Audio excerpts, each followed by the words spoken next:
Salut à tous. Nous sommes le mercredi 5 novembre 2025 et notre cher ami, notre frère Matthew He est avec nous. Bon retour parmi nous, Matt. Salima, Sevalatin. What a beautiful Wednesday for Donald Trump. Quel beau mercredi pour Donald Trump dans l'affaire de New York. Je veux commencer par ce qui s'est passé là-bas, Zohran Mamdani. Et voici ce que Donald Trump en a dit.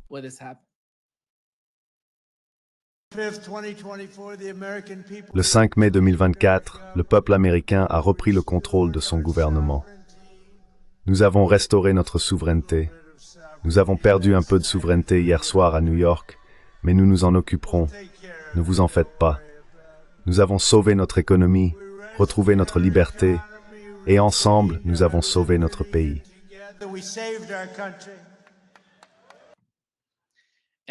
Et voilà, Matt, voici ce que Mamdani a dit. Il était en feu, vraiment. Ouais, puisque je sais que tu regardes, j'ai 4 mots pour toi. Monte le volume.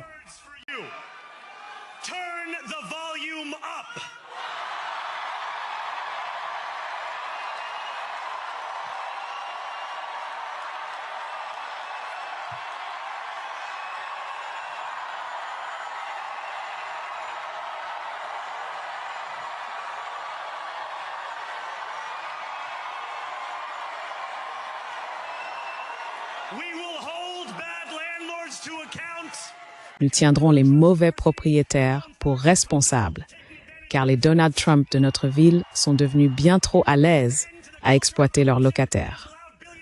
Nous mettrons fin à la culture de la corruption qui a permis à des milliardaires comme Trump d'échapper à l'impôt et de profiter d'avantages fiscaux.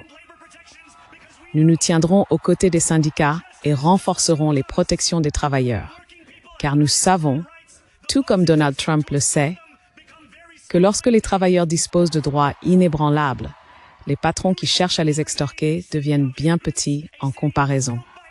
New York restera une ville d'immigrants, une ville bâtie par des immigrants, animée par des immigrants, et à partir de ce soir, dirigée par une immigrée.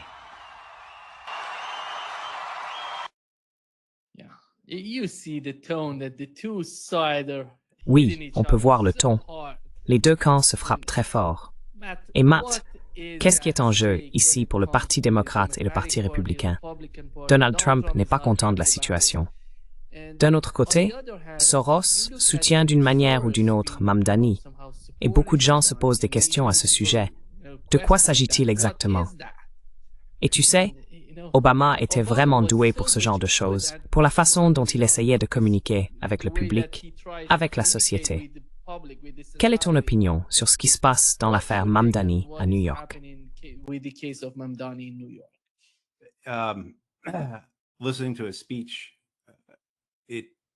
En écoutant son discours, j'ai eu l'impression d'écouter Obama.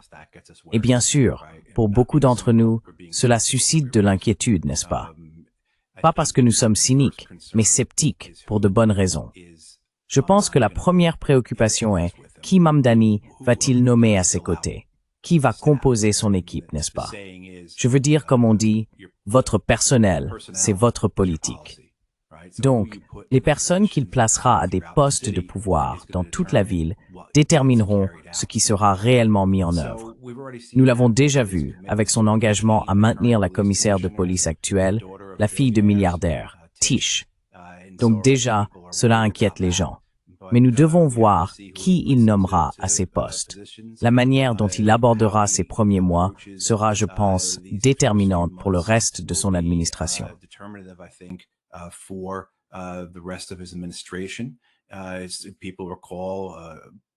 Comme on s'en souvient, on peut continuer à critiquer Obama ici, mais lorsque Obama est arrivé au pouvoir, beaucoup d'entre nous s'attendaient à une couverture santé universelle, ou du moins à une forme qui s'en rapprochait.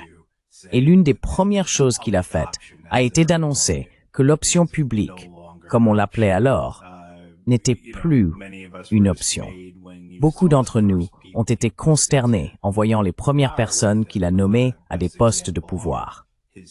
Le meilleur exemple est son chef de cabinet, Rahm Emanuel. On a vu la même chose avec d'autres aussi. Prenons AOC, par exemple. Les personnes qui ont dirigé sa campagne en 2018, qui l'ont fait élire et ont vaincu le troisième démocrate le plus puissant de la Chambre des représentants, ont perdu leur influence en moins d'un an. Beaucoup d'entre eux ne sont même pas allés à Washington, D.C. avec elle. Et ceux qui y sont allés étaient presque tous partis avant la fin de l'année, y compris, vous savez, des postes très importants, comme celui de son chef de cabinet.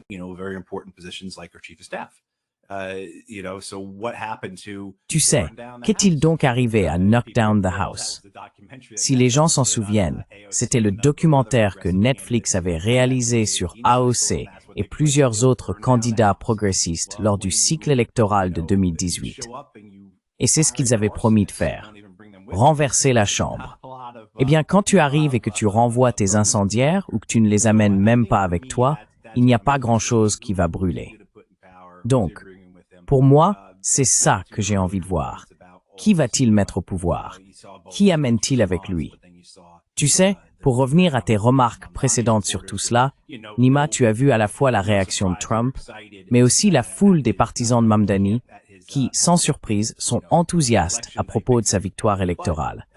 Mais leur enthousiasme reflète un engouement ou un besoin bien plus large, si l'on peut dire, pour ce pays.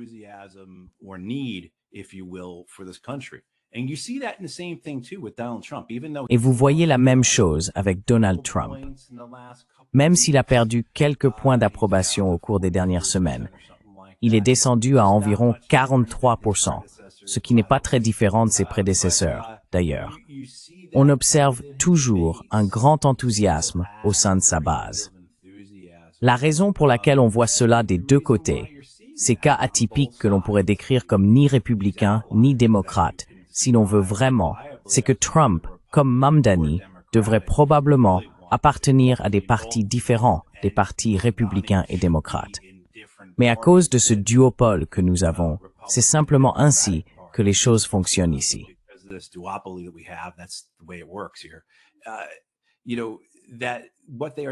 Vous savez, ce sur quoi ils s'appuient, cet enthousiasme qu'ils exploitent, est le résultat de l'inégalité dans ce pays. C'est le résultat de la situation désespérée de dizaines et de dizaines de millions de personnes, des gens qui sont submergés, dont les charges, qu'il s'agisse de la facture d'électricité, du loyer ou du remboursement du prêt immobilier, ou encore du fait qu'ils doivent vérifier leur compte en banque avant d'appeler leur médecin. Vous voyez, c'est cela qui alimente ce désir de quelque chose de différent, quelque chose qui pourrait redonner de l'espoir. Et j'ai trouvé très révélateur que Mamdani ait commencé son discours de victoire en citant le socialiste américain Eugene Debs.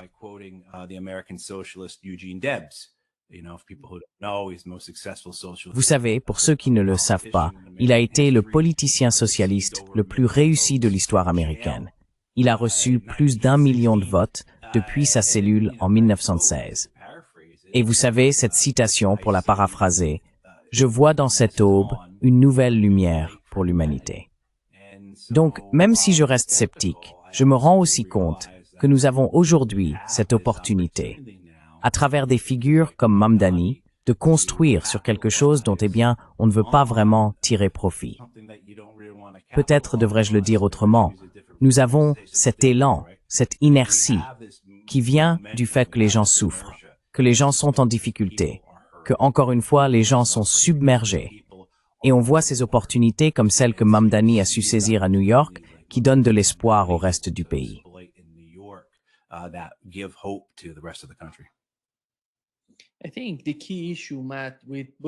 Je pense que le problème central, Matt, avec Donald Trump et Mamdani, c'est que le résultat nous montre que le statu quo ne fonctionne pas. Il ne fonctionne pas aux États-Unis. Il y a quelque chose qui ne va pas, profondément. Et si l'on devait mentionner la question principale, c'est que les gens ont le sentiment qu'ils doivent se tourner vers Mamdani ou Donald Trump, qui, selon toute définition, ne font pas vraiment partie des partis démocrates ou républicains. Pourtant, ils sont d'une certaine manière intégrés à ces deux partis. Tu vois, parce qu'on veut montrer que les démocrates gagnent ou que les républicains gagnent, ce qui, on le sait, n'est pas tout à fait le cas. Oui, enfin, vas-y. Je veux dire encore une fois, ces deux hommes, Trump et Mamdani, ne devraient pas vraiment appartenir à leurs partis respectifs. Tu vois?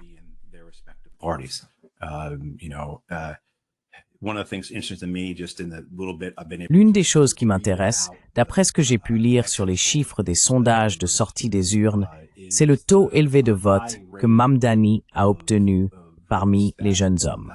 C'est un groupe démographique qui, il y a 2 ans, avait voté pour Trump. Et lors de l'élection d'hier soir, je vais appeler ça les sondages de sortie, Mamdani avait une avance de 40 points parmi les hommes de moins de 30 ans, n'est-ce pas? Donc c'est un groupe démographique avec lequel, si je me souviens bien, Trump avait très bien réussi. Il avait remporté le vote des jeunes, n'est-ce pas? Il avait gagné le vote des jeunes. Et maintenant, on voit Mamdani récupérer cet électorat. On voit donc ces jeunes générations comprendre ce qui est en jeu.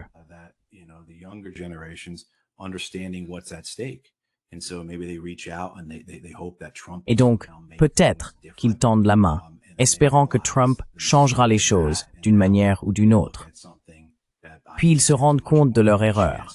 Et maintenant, ils se tournent vers quelque chose qui, à mon avis, a bien plus de chances de réussir.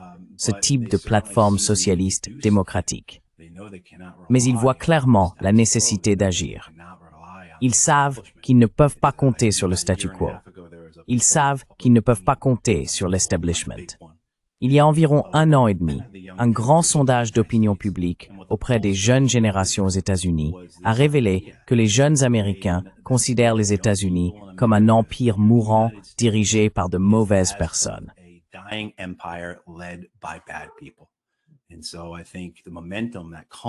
Et donc, je pense que l'élan qui découle de cette compréhension, on ne peut pas discuter de ça. Vous savez, si vous me demandez, « Hey Matt, vrai ou faux, les États-Unis sont un empire mourant dirigé par de mauvaises personnes. » 100%. Très vrai. Exact. N'est-ce pas? On ne peut pas contester cela. Et donc, je pense que les opportunités qui s'offrent ici à l'un ou l'autre parti, s'ils parviennent à exploiter ce besoin d'avoir quelqu'un qui va proposer et ensuite réellement concrétiser le changement que les jeunes générations estiment nécessaire, non seulement pour progresser, mais aussi pour se libérer de ce poids écrasant que ma génération, les générations plus âgées, ont fait peser sur elles.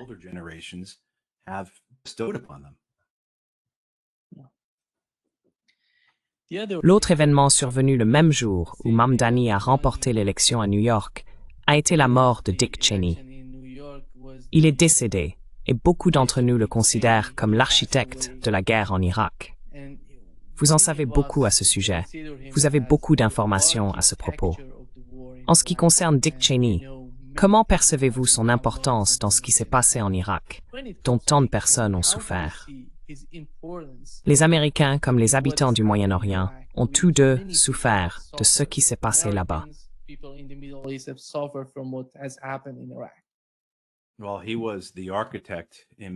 Eh bien, il a été, à bien des égards, l'architecte non seulement de la catastrophe en Irak, mais aussi de l'instabilité plus large dans la région. Et dans une présidence impériale qui prend véritablement forme au cours des 50 dernières années aux États-Unis, une présidence d'après-guerre du Vietnam encouragée par Nixon et Kissinger, à laquelle Cheney a pleinement participé. Dick Cheney a occupé, jeune, des postes presque inédits. Le fait qu'il ait été, je crois, âgé de 34 ans lorsqu'il était chef de cabinet de Gerald Ford, peut-être même plus jeune encore. C'était un homme très ambitieux et très compétent.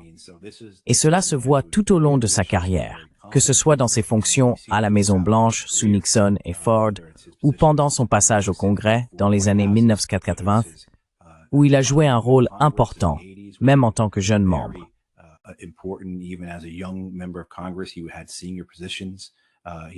Il a occupé des postes de haut niveau, des postes de responsabilité, même lorsqu'il n'était encore qu'un membre junior. Et puis bien sûr, il est devenu le secrétaire à la défense de George H.W. Bush.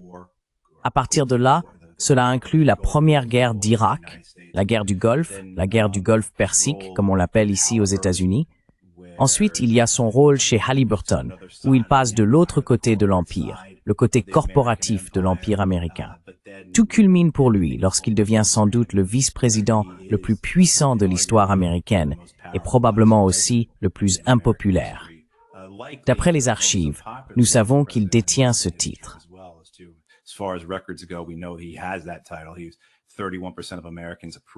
31% des Américains l'approuvaient lorsqu'il a finalement quitté ses fonctions.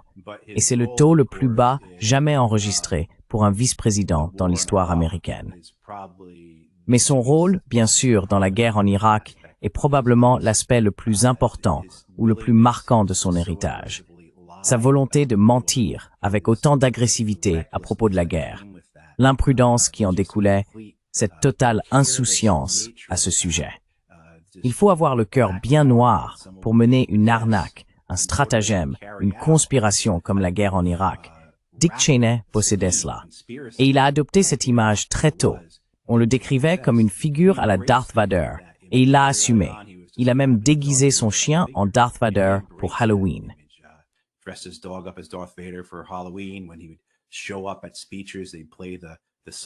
Quand il se présentait à des discours, il passait la chanson des films Star Wars. Une fois, un autre rapport disait qu'il avait mis un cache Darth Vader sur l'attelage de sa camionnette.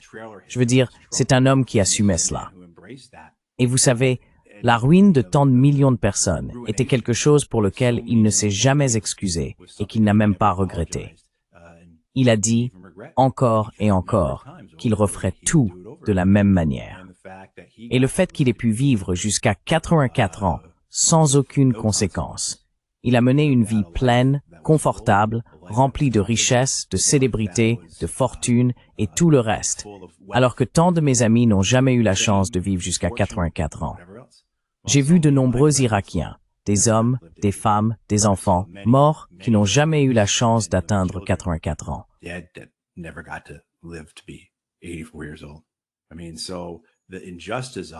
Je veux dire, l'injustice de tout cela ne réside pas seulement dans l'absence de responsabilité, le fait qu'il n'ait jamais eu à répondre de ses crimes et de ses mensonges, mais, pire encore, dans la manière dont tout cela a été dissimulé, blanchi. Si l'on regarde la presse américaine, la façon dont elle écrit à son sujet, le Wall Street Journal a qualifié ses mensonges sur l'Irak de plaidoyer acharné. CNN a déclaré que ses affirmations sur l'Irak étaient, en fin de compte, des hypothèses erronées. CNN a également consacré 2 fois plus d'espace à écrire sur son opposition à Donald Trump qu'à la guerre en Irak, à son soutien à la torture et à son appui à des violations massives et flagrantes des libertés civiles américaines, comme le programme de surveillance sans mandat aux États-Unis appelé Stellar Wind.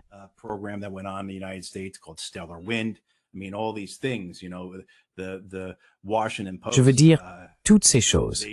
Vous savez, le Washington Post a décrit ces mensonges sur l'Irak comme des éléments qui se sont finalement révélés être des exagérations ou des déformations.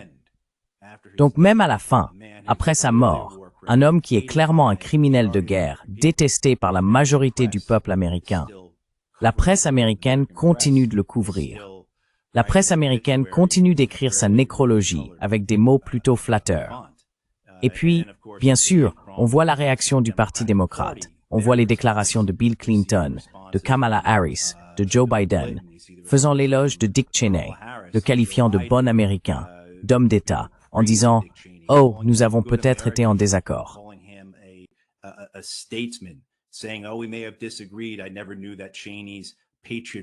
Je n'ai jamais su que le patriotisme de Cheney avait un jour été mis en doute, tu vois, pour paraphraser ce genre de choses. Tu relis cela à ce dont nous parlions à l'instant avec Mandani.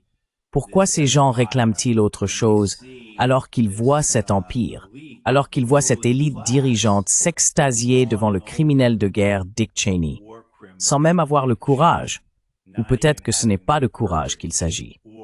C'est peut-être simplement la compréhension que cet homme était un criminel de guerre qui a causé de grands torts, non seulement aux États-Unis d'Amérique, mais à des dizaines de millions de personnes dans le monde, en particulier au Moyen-Orient.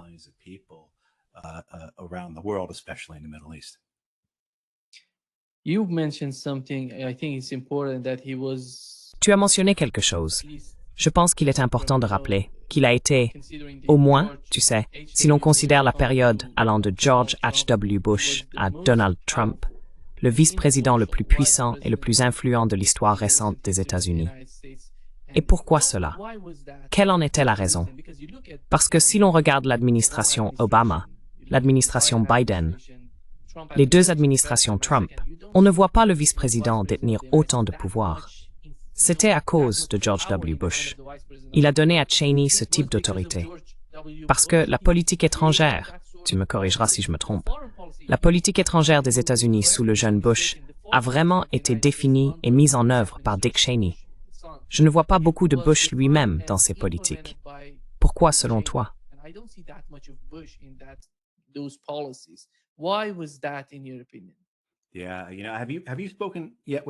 Oui. Tu sais, as-tu déjà parlé de tout ça avec Larry Wilkerson? Il faut que j'aille écouter ça. Parce que Larry connaît bien le sujet sur un plan personnel, ayant été chef de cabinet de Colin Powell pendant le premier mandat de George W. Bush. Mais Dick Cheney a toujours eu du mépris pour les autres, et il voulait s'assurer que son pouvoir soit affirmé et absolu. On entend des histoires sur la façon dont il dirigeait la Maison-Blanche de Ford quand il en était le chef de cabinet. À quel point il contrôlait tout, comment tout devait passer par lui et par sa poigne maniaque.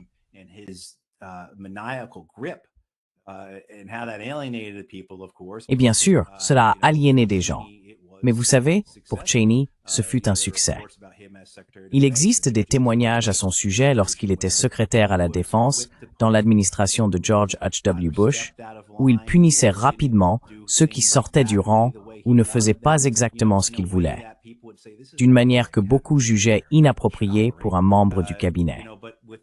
Mais dans l'administration de George W. Bush, je pense que son expérience était bien plus vaste que celle de Bush et de son entourage.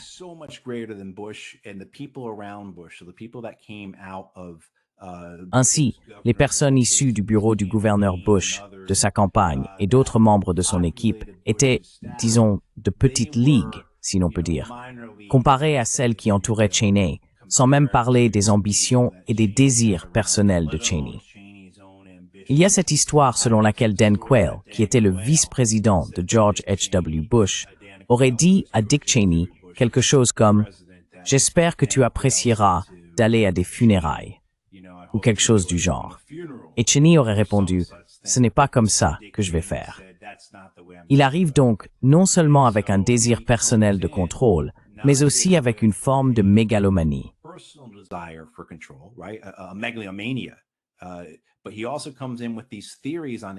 Mais il arrive aussi avec ses théories sur le pouvoir exécutif, qui n'étaient pas propres à Cheney, mais qui différaient des versions précédentes de la direction américaine à la Maison-Blanche.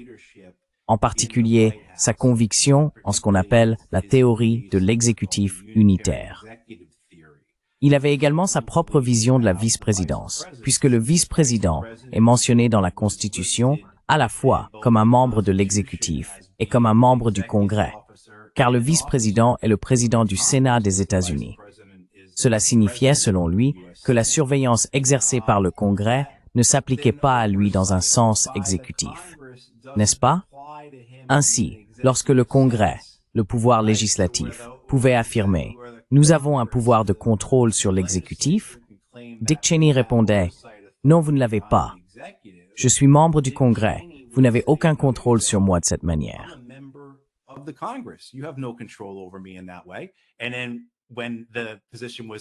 Et puis, lorsque la situation lui permettait de dire « Non, le privilège exécutif, le Congrès n'a aucun droit de s'impliquer dans cette affaire. C'est une affaire de l'exécutif. » Il s'en servait. Il était donc un maître de la bureaucratie. Il maîtrisait les moindres détails des mécanismes du pouvoir. Il avait aussi, vous savez, des convictions profondément ancrées et bien développées. Enfin, je ne devrais pas dire bien réfléchies, car je ne suis pas d'accord avec elles. Mais ce qu'il apportait n'était pas simple. Ce n'était pas quelque chose qu'on pouvait simplement démonter ou disséquer. C'était solidement ancré, bien élaboré, ces théories, et il savait les mettre à profit.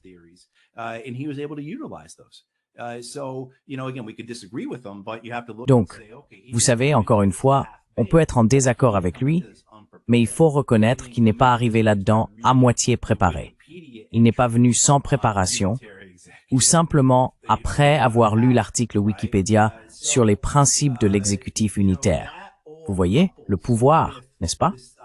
Donc tout cela s'inscrit dans cette idée selon laquelle George W. Bush était prêt à s'appuyer sur Dick Cheney. Son père avait parlé de Cheney en termes élogieux, tout comme beaucoup d'autres au sein du Parti républicain. Cheney était une personne impressionnante. George W. Bush, quant à lui, n'avait ni l'équipe dont disposait Cheney, ni la conviction qu'il pouvait réellement contrôler les choses à la Maison-Blanche. Et c'est ainsi que Dick Cheney a pu diriger les affaires d'une manière que nous n'avions jamais vue auparavant, ni depuis, pour un vice-président.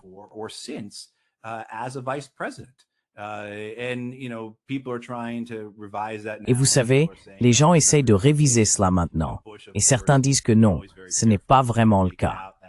Et vous savez, Bush, bien sûr, a toujours été très attentif à donner l'impression qu'il n'était pas dominé par Dick Cheney.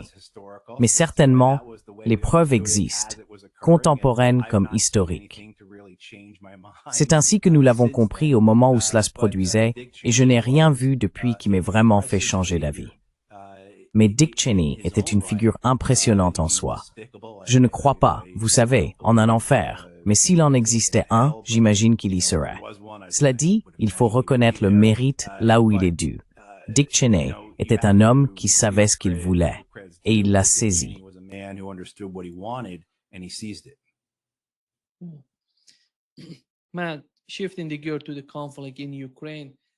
Matt, en changeant de sujet pour parler du conflit en Ukraine, je me demande quel est l'objectif final de l'administration Trump, car il a dit jusqu'à présent que c'était la guerre de Biden, pas la sienne. Mais il continue tout de même d'envoyer plus d'armes en Europe. Alors après cela, que se passe-t-il vraiment en Ukraine? Je pense que la situation en Ukraine est particulièrement importante en ce qui concerne Odessa et Mykolaïv, car avec le temps, nous savons que l'économie ukrainienne s'effondre, ou s'est déjà effondrée. Mais quelle est la stratégie du côté des Européens, conjointement avec l'administration Trump? On pourrait en arriver à un point où la Russie n'aurait même plus besoin de prendre Odessa, parce que la partie occidentale de l'Ukraine s'effondre tout simplement, et que personne n'est là pour s'en occuper. Ainsi, Odessa pourrait d'une certaine manière tomber aux mains de la Russie, sans être prise militairement, vous voyez. À votre avis, qu'est-ce qui est en jeu pour ceux qui sont pro-Ukraine?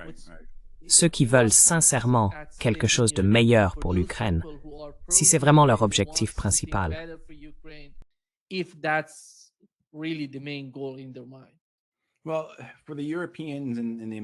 Eh bien, pour les Européens et les Américains qui y croient, il y a une sorte de pensée de groupe à l'œuvre.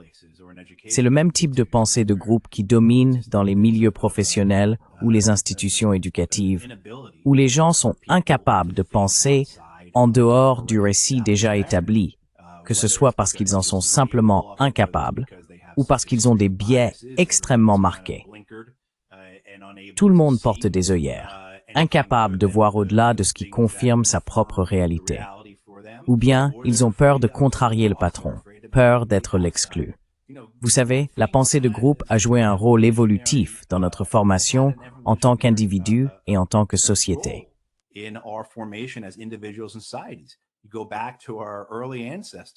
Si l'on remonte à nos premiers ancêtres, il ne fallait pas contredire le chef, car si vous étiez en désaccord avec lui et avec le reste des membres de votre tribu, vous ne restiez pas près du feu de camp. Vous vous retrouviez dehors, dans les bois, avec les loups, n'est-ce pas? Cela devient donc un impératif évolutif pour les gens d'avoir une certaine forme de pensée de groupe, afin de rester près du feu de camp. C'est quelque chose de courant. On le voit se reproduire encore et encore dans toutes les sphères de notre société. Mais c'est particulièrement vrai dans des domaines comme le gouvernement, l'armée et les services de renseignement. C'était comme ça, tout simplement. Je peux vous dire que c'était ainsi pour l'Afghanistan, que c'était ainsi pour l'Irak, et certainement, si vous lisez à ce sujet, que c'était ainsi pour le Vietnam.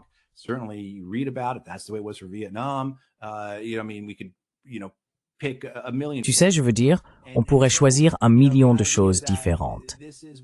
L'idée, c'est que c'est ce en quoi ils croient, et remettre cela en question est vraiment difficile. Politiquement, ils estiment aussi que c'est ce qu'il y a de mieux pour eux, que leur identité politique en dépend. C'est vrai pour les Européens, et on peut dire la même chose des Américains, confrontés aux problèmes de logement, au coût de la vie, à l'immigration, et ainsi de suite. S'ils perdent cela, s'ils perdent cet ennemi extérieur, s'ils perdent leur rôle ou leur titre de défenseur de la démocratie contre le grand tyran venu de l'Est, alors, que leur reste-t-il? J'ai regardé l'autre jour, la cote de popularité de Macron est de 11%.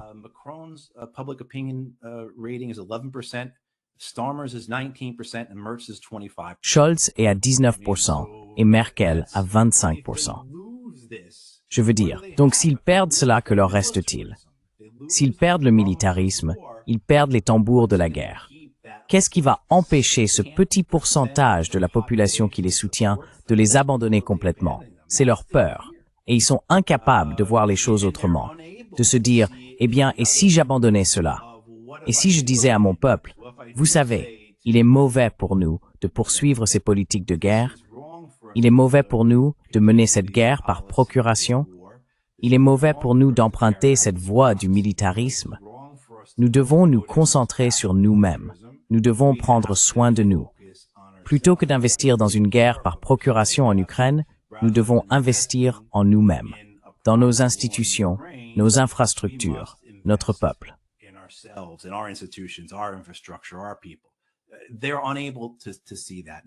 Ils sont incapables de voir que les incitations qui les concernent sont complètement biaisées dans l'autre sens. Qu'engager une guerre ruineuse à un coût immense pour leur population et leur société leur semble préférable à tout changement, toute révision ou tout demi-tour. Ils y croient vraiment. Et donc, ce qui se passe, c'est que pour étayer cette position, eh bien, comment allons-nous faire pour que cela fonctionne?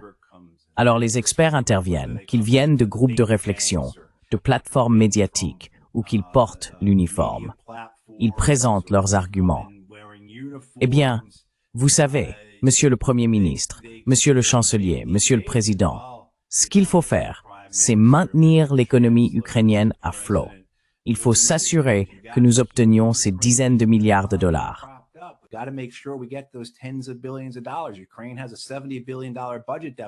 L'Ukraine a un déficit budgétaire de 70 milliards de dollars. Il faut combler ce trou. Alors, prenons cet argent dans les avoirs russes gelés. Ne vous inquiétez pas du fait que les Russes feront la même chose avec les avoirs européens gelés, ou que nous perdrons d'éventuelles procédures judiciaires à ce sujet. Et vous savez, Euroclear, la banque qui détient cet argent, en portera la responsabilité. Mais ne vous en faites pas pour ça, n'est-ce pas? Et donc, ils avancent dans cette direction. Puis ils se demandent, que va-t-on faire de ce problème de main-d'œuvre? Il semble que l'Ukraine soit en mauvaise posture, incapable de tenir ses lignes de front, que ce soit à cause des pertes, des désertions ou des personnes parties à l'étranger.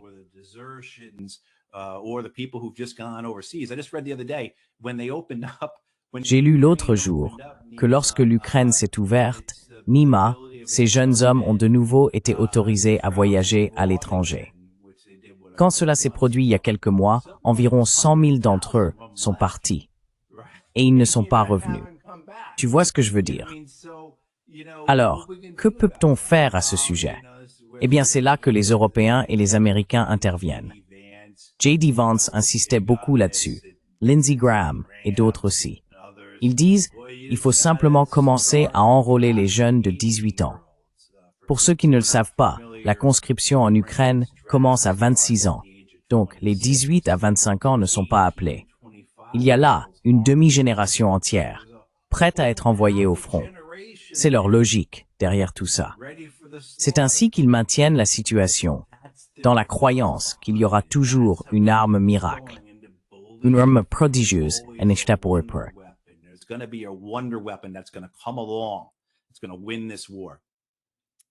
Ils vont gagner cette guerre. Et puis enfin, il y a l'autre versant de la construction, celui où ce n'est qu'une question de temps avant que les sanctions ne fassent effet. Ce n'est qu'une question de temps avant que le peuple russe ne se soulève et ne renverse Vladimir Poutine. C'est là-dessus qu'ils misent. C'est ce qu'ils croient. Tout le reste est une abomination. Tout le reste est une hérésie. Il faut se rappeler que les Européens sont du même moule impérial que les Américains.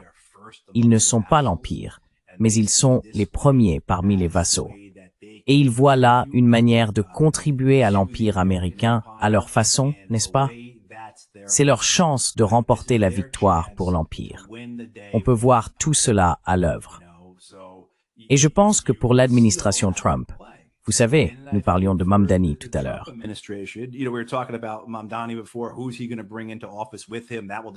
Qui va-t-il amener avec lui au gouvernement? C'est cela qui déterminera ses politiques, non? Le personnel, c'est la politique. Eh bien, on peut en dire autant de Trump. Je veux dire, je crois qu'on a eu cette conversation en janvier, quand on a vu qui il nommait à ses différents postes, Rubio, Waltz, Exeth et, vous savez, Kavanaugh, et ainsi de suite. Ces types sont tous des faucons vis-à-vis de la Russie. Vous savez, Waltz, 5 jours avant l'élection, parlait du fait qu'il fallait envoyer plus de missiles à l'Ukraine. Donc, vous voyez, ce n'est pas une surprise qu'on en soit là. Et je pense que pour Trump, il y a une certaine méthode dans cette folie. Et je ne cautionne pas cela.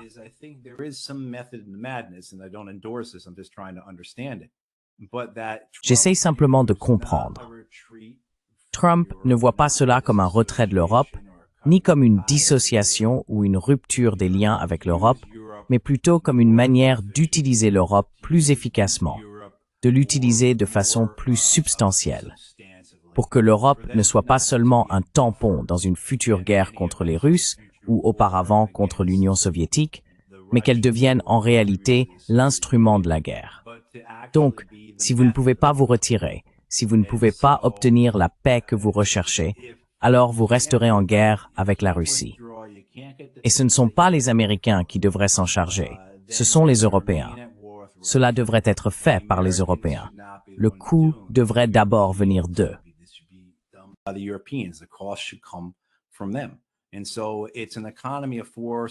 C'est donc une économie de moyens ou une maximisation des ressources, peu importe comment on l'appelle, puisque les Américains, dans l'esprit de Trump, se concentrent davantage sur la consolidation de ce qui leur appartient, essentiellement l'hémisphère occidental, n'est-ce pas? Ils s'occupent des questions intérieures, tout en gérant celles de l'hémisphère. Ils vont utiliser leurs vassaux d'une manière sensiblement différente de celle des présidents américains précédents. Et je pense que cela s'est vu dans la façon dont Trump s'est comporté face à ses autres dirigeants.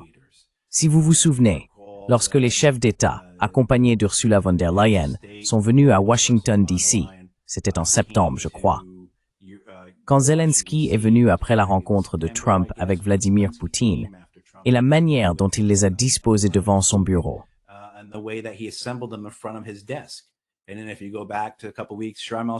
Et puis, si tu remontes de quelques semaines à Sharm el-Sheikh, là où l'accord de paix, l'accord de cessez-le-feu, est en train d'être renforcé, il les fait tous se tenir derrière lui, n'est-ce pas? Tu sais, d'une manière plutôt humiliante et suppliante. Je pense que cela fait partie de la façon dont il perçoit l'Empire, la manière dont il pense le diriger et la façon dont il estime que les choses devraient se dérouler à l'avenir. C'est intéressant avec l'argent. Les Américains vont finir par payer la guerre d'une certaine manière. Le conseiller de l'OTAN en Ukraine a d'ailleurs déclaré l'autre jour que l'OTAN allait fournir 60 milliards de dollars à l'Ukraine pour son armée l'année prochaine.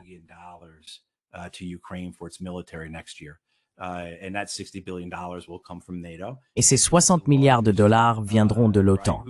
Et qui est le plus grand, n'est-ce pas, le plus grand contributeur à l'OTAN? Ce sont les Américains. Donc vous savez, les Américains contribuent à l'OTAN. Cet argent est en quelque sorte blanchi, si l'on peut dire, et finit en Ukraine, qui à son tour achète des armes américaines, et ainsi de suite. Voilà comment fonctionne ce système. Je pense donc que ce que vous voyez ici, c'est cette folie, cette manie qui traverse l'Europe et Washington, et qui considère qu'une guerre perdue d'avance contre la Russie, avec toutes les conséquences que cela entraîne, est une meilleure option que la paix.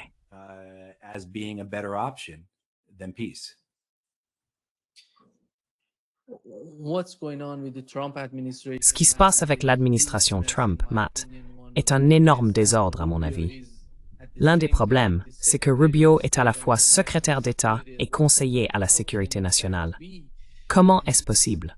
Et il ne parle pas beaucoup. On ne sait pas vraiment ce qu'il pense. La plupart du temps, on entend seulement Donald Trump parler de ces sujets.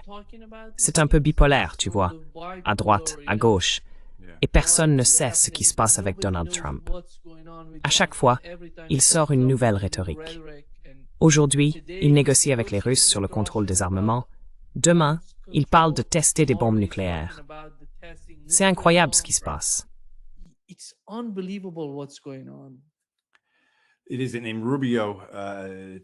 C'est un nom. Rubio, pour reprendre ton point, Nima est relativement discret.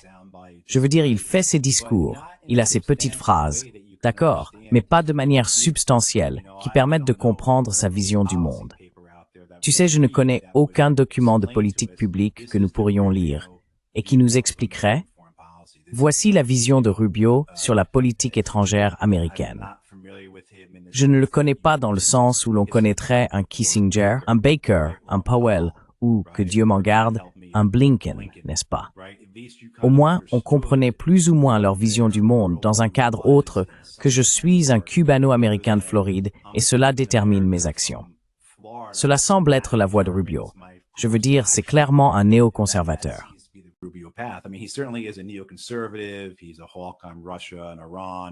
C'est un faucon sur la Russie et l'Iran. C'est un défenseur d'Israël, etc., etc., etc. On peut imaginer qu'institutionnellement, il croit aux institutions du pouvoir. Il n'aime pas la diplomatie. En ce sens, c'est un républicain typique. On peut évoquer tous ces éléments, mais cela ne nous aide pas à comprendre pourquoi il choisit d'agir comme il le fait. Quels sont ses principes? Quels sont les points d'inflexion sur lesquels il prendra une décision? Quelles sont ses priorités? Quel est son objectif final? Je veux dire, il ressemble beaucoup à nombre de ses collègues, de ses homologues. Et je dirais la même chose de l'administration Biden. Mais vous savez, avec l'administration Trump, les postes qu'ils occupent sont une fin en soi. Le pouvoir est la fin.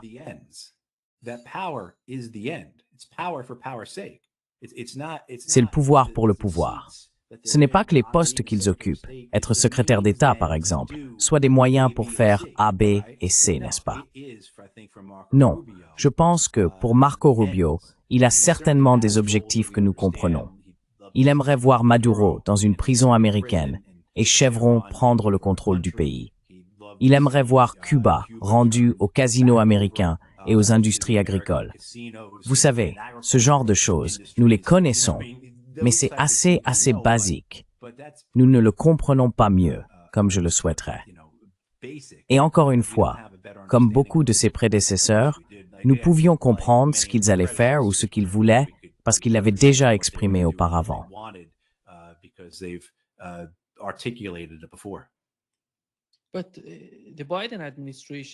Mais avec l'administration Biden, chaque fois que nous voulions savoir quelle était la politique officielle, il suffisait d'écouter Anthony Blinken ou Jake Sullivan. Ils expliquaient clairement quelle était la politique et pourquoi. Chaque fois qu'ils s'exprimaient, il y a eu de nombreuses interviews d'eux pendant l'administration Biden. Ils étaient très transparents sur leur vision de la politique étrangère des États-Unis. On ne voit pas cela avec l'administration Trump. C'est là le problème.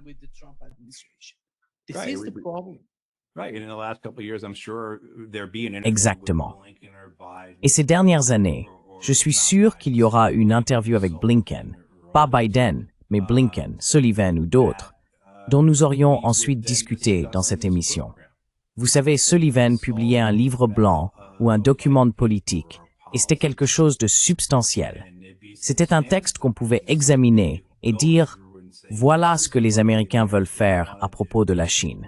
Il a été très critiqué parce qu'il avait publié un document de politique sur le Moyen-Orient juste avant le 7 octobre, dans lequel il affirmait que le Moyen-Orient n'avait jamais été aussi sûr ou aussi paisible, ou quelque chose dans ce genre.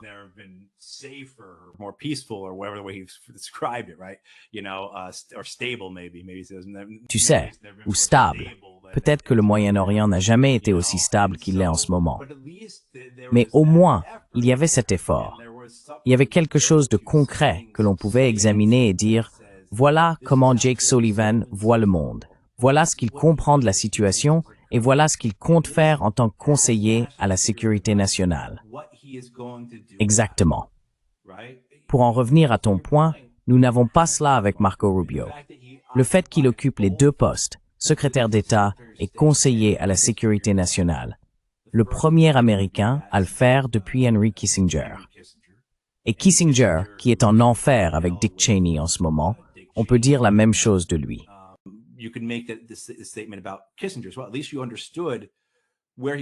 Au moins, tu comprenais d'où il venait. Au moins, tu comprenais ce qu'il motivait. Au moins, tu comprenais sur quoi reposaient ses idées et ses actions. Et avec Rubio, encore une fois, on peut revenir à ce genre de choses basiques et superficielles. C'est un Américain d'origine cubaine, tu sais, de Floride, qui voit le fantôme de Castro à chaque coin de rue. Mais cela ne nous aide pas vraiment quand il s'agit des grandes questions en jeu ici. Comme par exemple, pourquoi les États-Unis seraient-ils impliqués militairement au Nigeria? Eh bien, le pétrole pourrait en être une raison. Ou selon la manière dont Rubio voit le monde, que penses-tu qu'il soit probable qu'il fasse en ce qui concerne la Chine?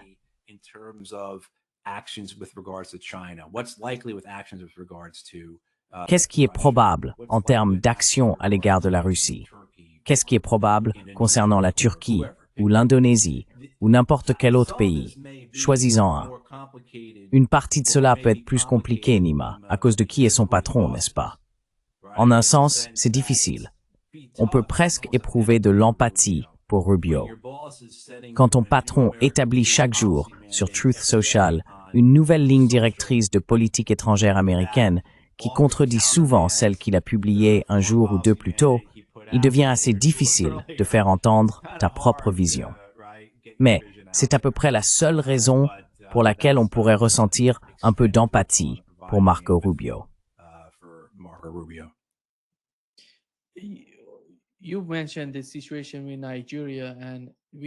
Vous avez mentionné la situation au Nigeria, et nous avons la même chose au Venezuela. Et honnêtement, je ne serais pas surpris que dans 10 minutes, on apprenne que Donald Trump attaque le Venezuela. Mais ce qui est problématique, à mon avis, c'est que la politique à long terme des États-Unis, surtout quand on considère le pétrole et les autres ressources du Venezuela et du Nigeria, me montre que l'administration Trump, ou plutôt l'establishment américain, a une sorte de plan à long terme pour une confrontation entre l'Est et l'Ouest.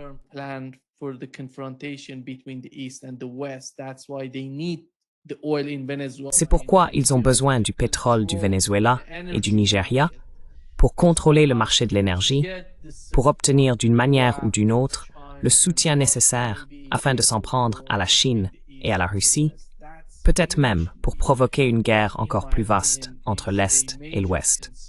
C'est un besoin immense. À mon avis, la principale préoccupation en ce moment ne concerne pas seulement le Venezuela. Vous savez, les gens ici au Brésil ressentent la même chose. Ils vont être influencés par ce qui se passe au Venezuela. Et eux, vous savez, vous et vos voisins là-bas devriez ressentir la même chose, Nima.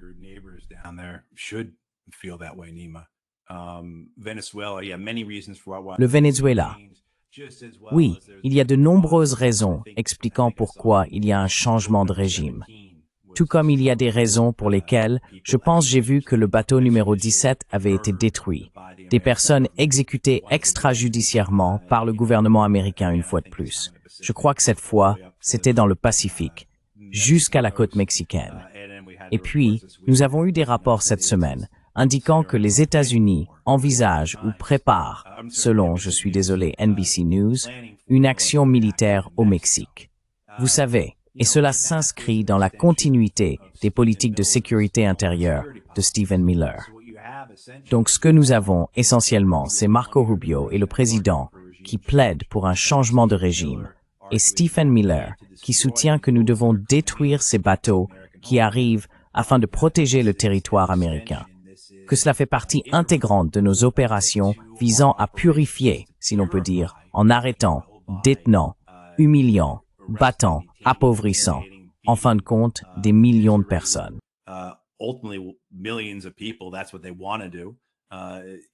C'est ce qu'ils veulent faire. Leur objectif est de 3000 par jour.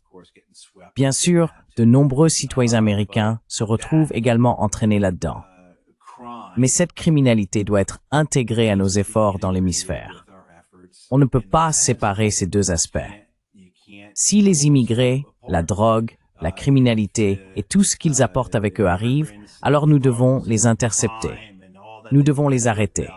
On peut donc voir Miller présenter ses arguments au président en même temps que Rubio avance ceux sur le changement de régime.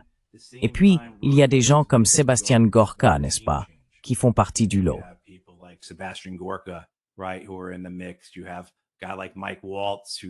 Vous avez un type comme Mike Waltz qui appelle depuis, vous savez, New York, ou peu importe qui, vous voyez. L'idée étant, pour reprendre votre point, et c'est ce que j'essayais d'expliquer en décrivant la politique de Trump envers la Russie, qu'il s'agit de cette idée selon laquelle nous vivons déjà dans un monde multipolaire. Le président le sait. Ses collaborateurs, je pense, le savent plus ou moins aussi. Et la question n'est pas de savoir si nous allons y entrer, c'est que nous y sommes déjà. Les États-Unis, pour prospérer, non seulement pour survivre, mais pour prospérer, doivent se réorienter vers ce monde multipolaire.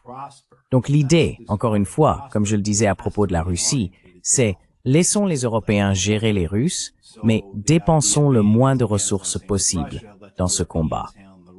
Parce que c'est un combat que nous ne pouvons pas gagner. Et ce serait une erreur, n'est-ce pas?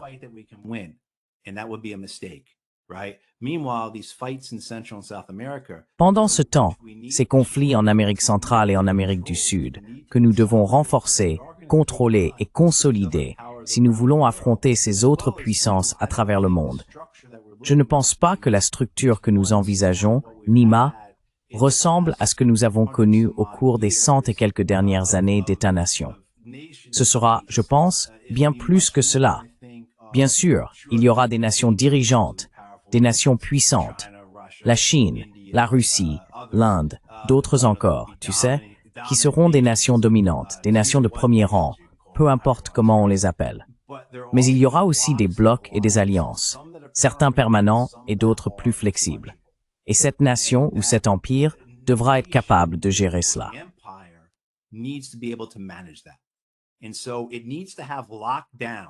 Et donc, il faut qu'elle verrouille ce qu'elle contrôle. Il faut qu'elle verrouille, dans ce cas, l'hémisphère occidental. Et à partir de là, on peut attirer des ressources, comme tu l'as dit. On peut en extraire du pétrole. Il y a beaucoup de terres rares et de minéraux en Amérique du Sud. Les États-Unis doivent les contrôler. Si le président est sérieux à propos de notre capacité à fabriquer et à traiter nos propres terres rares et minéraux d'ici un an, alors il nous faudra une véritable source pour cela. D'où cela va-t-il venir? Donc, notre meilleure option, c'est de les extraire d'Amérique du Sud, n'est-ce pas? De les prendre en Bolivie et en Équateur. Et je pense au Pérou. Tu sais, je crois que ce sont les 3 endroits principaux. Les gens peuvent me corriger là-dessus.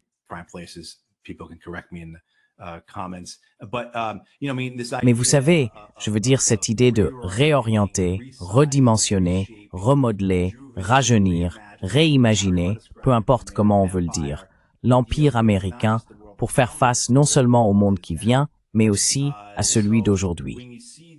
Donc quand on voit, pour reprendre votre point, cette idée du Venezuela comme exemple, que les États-Unis mènent un changement de régime au Venezuela, qu'ils obtiennent le pétrole, eh bien ça ne se passera pas comme ça. Ce sera catastrophique. Nous le savons tous. Mais c'est ça, la vision. Et cela met tout le monde en alerte, n'est-ce pas?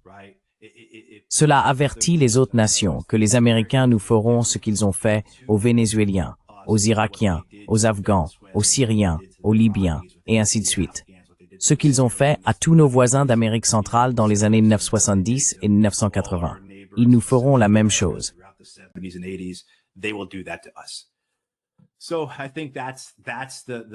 Je pense donc que c'est la grande stratégie qui prend forme, celle que nous commençons à discerner un peu la méthode et la folie de l'administration Trump. Et il y a toutes sortes de folies, ne vous méprenez pas. Je veux dire, une grande partie de la politique étrangère américaine repose sur les désirs personnels de Donald Trump, sur son ego. C'est transactionnel, vous savez, dans le sens des relations avec Israël ou l'Égypte, en fonction de qui leur a donné de l'argent pour la campagne, ce genre de choses. Il y a ceux qui sont idéologiques, ceux qui ont leur biais, donc tous ces autres facteurs entrent en jeu. Mais je pense qu'il y a une méthode dans cette folie, une stratégie si l'on veut, de réorientation de l'Empire américain, de consolidation de ce qu'il possède, afin d'être en mesure, que ce soit dans le conflit ou dans une coopération potentielle avec d'autres nations à l'avenir.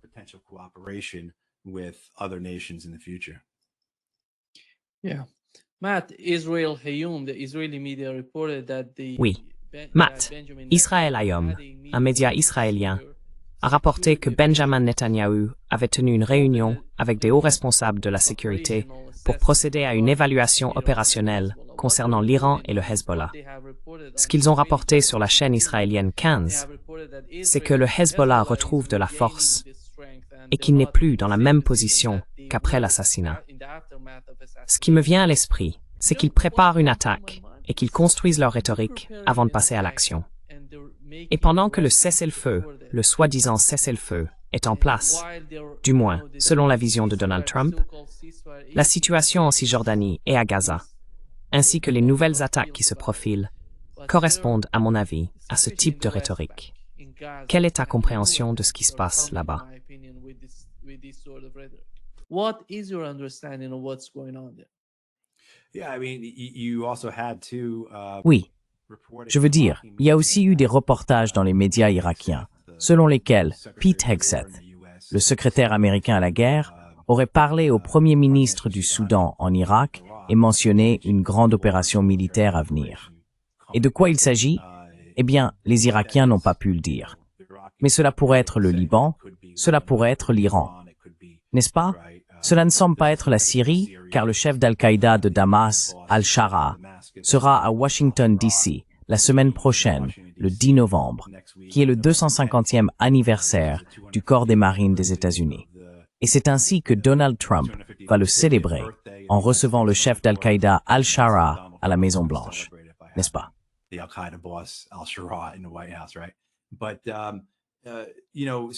Mais vous savez, on en a certainement beaucoup parlé dans les médias régionaux à propos de l'escalade imminente des opérations israéliennes au Liban. Les Libanais s'y attendent. D'après les rapports, l'armée israélienne déplace des moyens du sud d'Israël vers le nord du pays afin d'anticiper des attaques de roquettes, de missiles et de drones du Hezbollah. L'armée israélienne aurait déclaré plus tôt au cabinet « Écoutez, ces bombardements 1 ou 2 fois par jour ici dans le sud du Liban ne fonctionnent pas pour nous. Cela ne produira pas les résultats que vous souhaitez.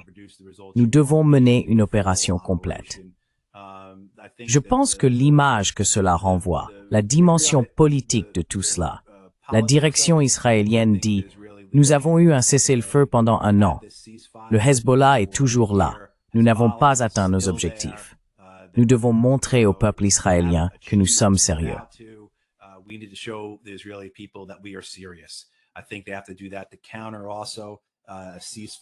Je pense qu'ils doivent faire cela pour contrer un cessez-le-feu à Gaza. Israël est une nation qui est une maison de guerre, une maison de violence. Et si rien ne se passe, s'ils ne mènent pas de violence à des fins réparatrices ou rédemptrices, s'ils ne continuent pas à utiliser la violence pour démontrer qu'ils sont une nation assiégée par des ennemis tout autour d'eux, pour justifier le récit de ce qu'ils sont, alors ce récit pourrait s'effondrer. Mon Dieu, s'ils connaissaient la paix pendant plus de quelques années, le peuple israélien pourrait commencer à soupçonner que son récit est un mensonge, vous voyez. Donc il y a toutes ces pressions pour lancer une campagne dans le sud du Liban que les Israéliens ont arrêtée il y a 1 an. Et je pense donc que la question est de savoir à quoi cela ressemblera.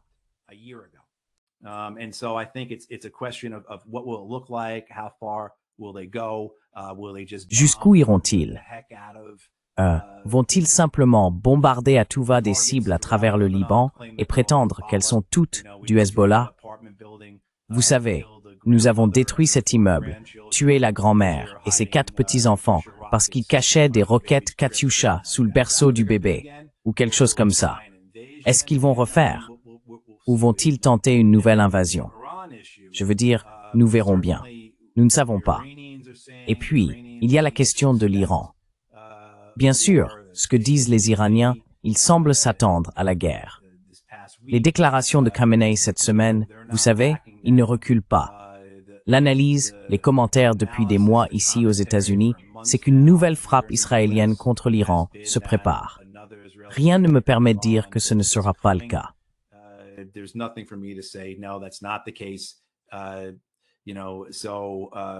Vous savez, je pense qu'une grande partie dépend de l'humeur de Donald Trump, pour être juste. J'ai vu quelque chose d'intéressant, Nima. Nous avons ce débat constant, je suppose, sur qui contrôle qui. Est-ce qu'Israël contrôle l'Amérique? Ou est-ce que les Américains contrôlent Israël? Je suis un peu partagé là-dessus. J'ai l'impression que c'est tellement imbriqué qu'il faut remonter des décennies en arrière à son origine. Mais 70% des Israéliens pensent que les Américains contrôlent leur gouvernement. N'est-ce pas? C'est la vision en Israël, qu'Israël est tenu en laisse par les Américains. Pendant ce temps, beaucoup d'Américains diraient que les Israéliens ont le contrôle sur nous. On peut argumenter dans les deux sens. Mais oui, je dirais simplement que nous n'avons pas encore vu la fin des guerres, des tueries et du chaos au Moyen-Orient. America continue d'affirmer la primauté et d'établir sa domination.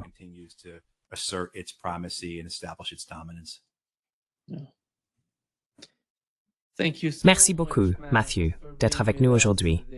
Un grand plaisir, comme toujours. Très bien, merci Nima. Toi,